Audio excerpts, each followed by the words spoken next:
Bonjour, au sommaire, la manifestation des buralistes à Lille, un week-end placé sous le signe du jazz à Bruxelles, un rapport sur la consommation de drogue en France et en Belgique, le nombre d'infractions routières des Français et des Belges, la collaboration franco-belge lors de la Ducasse de Mons, la commémoration du 22 mai 1940 à Aubigny-en-Artois et les événements à ne pas manquer si vous résidez en Belgique. Près de 800 buralistes en colère ont manifesté le 27 mai dans le centre de Lille. Les buralistes souhaitent un moratoire sur les prix des cigarettes. Le président national des buralistes, Pascal Montredon, a affirmé que dans le Nord, le marché du tabac a diminué de 15% en volume et de 10% en valeur. Problème, ce n'est pas le nombre de fumeurs qui chute, malheureusement, mais ce sont les achats transfrontaliers qui explosent littéralement.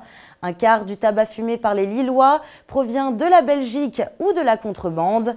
Pascal Montredon demande un gel des prix du tabac et un prix unique des cigarettes dans toute l'Europe. Après la dernière hausse des prix d'octobre, les buralistes craignent l'arrivée de deux autres hausses successives d'ici la fin de l'année. La première en juillet ou en octobre, la seconde avec l'impact de la hausse de TVA au 1er janvier 2014. Le week-end dernier, Bruxelles accueillait un festival de jazz. Laurie Gilbert s'est rendue sur place.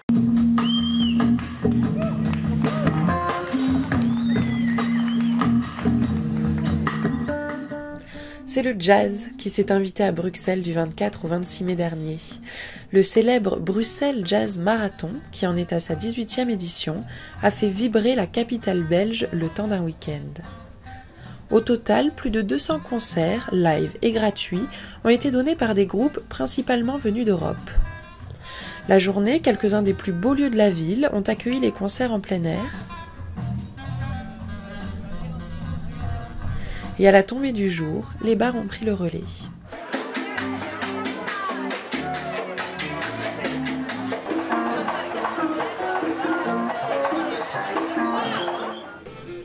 Le jazz était à l'honneur, bien sûr, mais des styles comme le funk, la soul, le blues ou encore le rock étaient aussi au rendez-vous.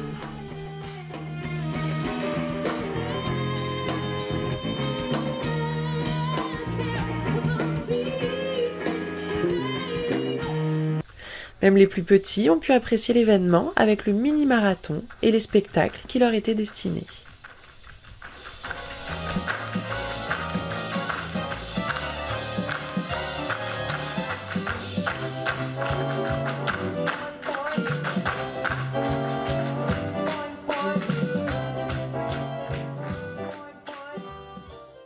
Revisionnez ce reportage dans la rubrique « Quoi de neuf » sur le www.belgique21.tv. Mardi 27 mai, l'Observatoire européen des drogues et des toxicomanies nous livre son rapport annuel. Le rapport est alarmant. L'usage de drogues illicites reste historiquement élevé en Europe. 85 millions d'adultes européens ont consommé une drogue illicite au cours de leur vie. Le cannabis reste la drogue la plus prisée en Europe. C'est d'ailleurs la drogue de prédilection des élèves belges. Même si le nombre d'usagers a diminué, ils sont encore 21% du côté flamand et 20% en Wallonie, dans une tranche âgée de 15-16 ans, à admettre avoir déjà essayé au moins une fois. La France reste tout de même le premier consommateur de cannabis en Europe, avec 1,2 million de fumeurs réguliers, même si son usage aurait diminué de moitié. Les drogues dures atteignent de plus en plus de jeunes. La part des 18-64 ans ayant pris de la cocaïne dans l'année a triplé au cours de la décennie, passant de 0,3% à 0,9% en Europe. Depuis le 1er juillet 2012, la France et la Belgique communiquent sur le nombre d'infractions commises par les Belges sur les routes françaises. Entre juillet et novembre 2012, un avis de contravention a été envoyé à 213 700 d'entre eux, flashés par des radars automatiques en France. Le premier trimestre 2013 n'est pas en reste. Les conducteurs belges ont commis 54 200 excès de vitesse durant cette période sur le territoire français. Du côté belge, selon les chiffres de la police fédérale, 63 300 procès-verbaux pour excès de vitesse ont été envoyés aux Français entre le 1er juillet et le 31 décembre 2012. Il semble que l'accord bilatéral franco-belge sur les infractions routières n'a pas eu l'effet dissuasif sur le comportement des conducteurs. À propos de collaboration policière entre les deux pays, un exemple pendant la fête de la Ducasse de Mons, quant à l'utilisation de caméras d'aide à la gestion d'événements, notre correspondante s'est rendue sur place. À l'occasion de la Ducasse de Mons 2013, grande fête qui se déroule du 25 mai au 2 juin, les gendarmes et CRS de France collaborent avec la police de Mons.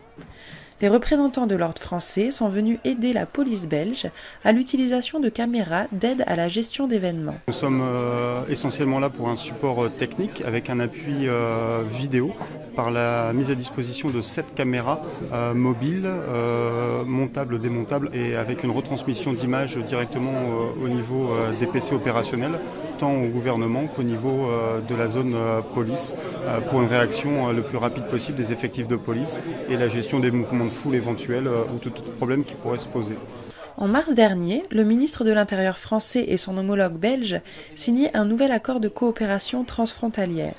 Cette collaboration, lors de la fête de la Ducasse, en est un exemple d'application concret. Ça nous permet non seulement de découvrir leur technologie, je pense que nous allons l'acquérir et nous pouvons faire de même à leur égard par rapport à d'autres types d'outils dans lesquels nous investissons. Et donc ce qui est très intéressant dans le cas d'une coopération transfrontalière de cet ordre-là sur un périmètre géographique déterminé, c'est qu'on peut aussi s'organiser pour avoir des investissements répartis et avoir une sorte d'économie d'échelle. Donc si nous investissons dans 2, 3 techniques sophistiquées, eux 2 autres, ça fait 4 techniques sophistiquées pour l'ensemble des 2 pays. C'est intelligent et en plus ça coûte moins cher. Avec plus de 200 000 visiteurs, la Ducasse s'est passée sans encombrement majeur jusqu'à aujourd'hui et l'utilisation des caméras a été significative. L'intégralité du reportage est à retrouver dans la rubrique Quoi de neuf sur le www.belgique21.tv. Le 22 mai dernier, Français et Belges se sont réunis à Aubigny-en-Artois, comme chaque année, à l'occasion de l'anniversaire du tragique événement du 22 mai 1940. Rappelons qu'à cette époque, 98 personnes, hommes, femmes, enfants, des 2 nationalités, ont été fusillées par les soldats allemands en représailles à la mort de 2 de leurs soldats.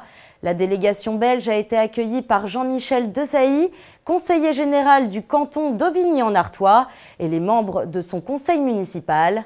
Les politiques, les porte-drapeaux des différentes associations et un détachement de sapeurs-pompiers aubignois ont défilé de la place du Manoir jusqu'à la carrière des fusillés. Sur place, des anciens combattants sont venus également se recueillir. Après le dépôt de gerbes, tous ont observé 1 minute de silence.